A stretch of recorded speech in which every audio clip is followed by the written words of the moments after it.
নমস্কার বন্ধুরা, মন কিচেনে আপনাদের সবাইকে স্বাগত। আশা করি আপনারা সবাই খুব ভালো আছেন। আজকে মাত্র এক বাটি চালের গুঁড়ো আর এক বাটি আটা দিয়ে বানিয়ে নিচ্ছি দারুণ স্বাদের এই কাঠি পাঁপড়। এই কাঠি পাঁপড়গুলো দেখতে যেমন সুন্দর, খেতেও কিন্তু হয় একদম মুচমুচে। কিভাবে তৈরি করেছি খুব সহজে এই কাঠি পাঁপড়, আজকে সেই রেসিপি আপনাদের সাথে শেয়ার করব।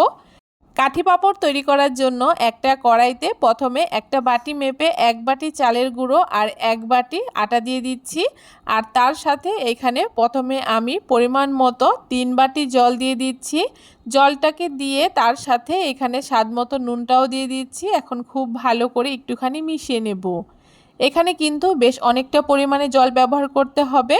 প্রথমে একবারে জল অনেকটা না দিয়ে অল্প অল্প করে জল দিয়ে মিশিয়ে নিতে হবে। প্রথমে 3 বাটি জল দিয়ে একটুখানি মিশিয়ে নিয়ে আবারও কিন্তু এখানে আমি 2 বাটি জল দিয়ে দিচ্ছি।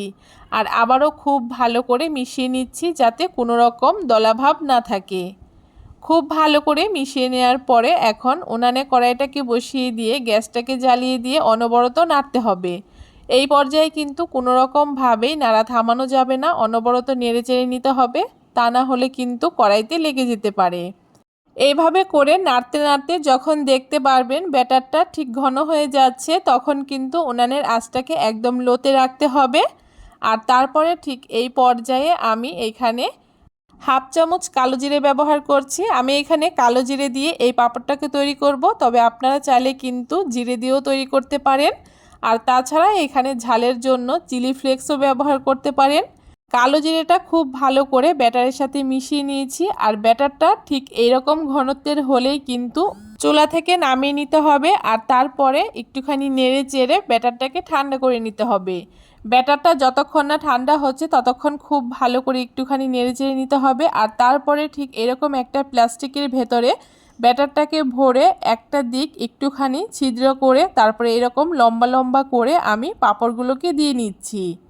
এখানে আমি একটা প্লাস্টিকের উপরে হালকা করে একটুখানি তেল মাখিয়ে নিয়েছি। আর তার উপরে এভাবে করে পাঁপড়গুলোকে দিয়ে নিচ্ছি লম্বা লম্বা করে। আর তারপরে যখন পাঁপড়গুলো শুকিয়ে যাবে ঠিক এরকম ছোট ছোট টুকরো করে আমি ভেঙে নিয়েছি। পাঁপড়গুলো শুকোনোর পরে কতটা সুন্দর হয়েছে দেখতেই পারছেন।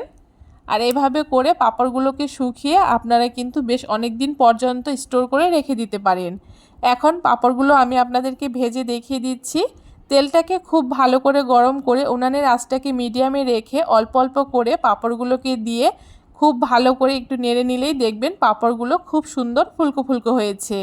পাঁপড়গুলো কত সুন্দর মুচমুচে হয়েছে আমি আপনাদেরকে ভেঙে দেখিয়ে দিচ্ছি। কেমন লাগলো আজকে খুব সহজ এই কাঠি পাঁপড়ের রেসিপি অবশ্যই কমেন্ট করে জানাতে ভুলবেন না। আর আপনারাও একবার এই পাঁপড় বানিয়ে খেয়ে দেখবেন। ভিডিওটা ভালো লাগলে সবার সাথে শেয়ার করে আমার পাশে থাকবেন।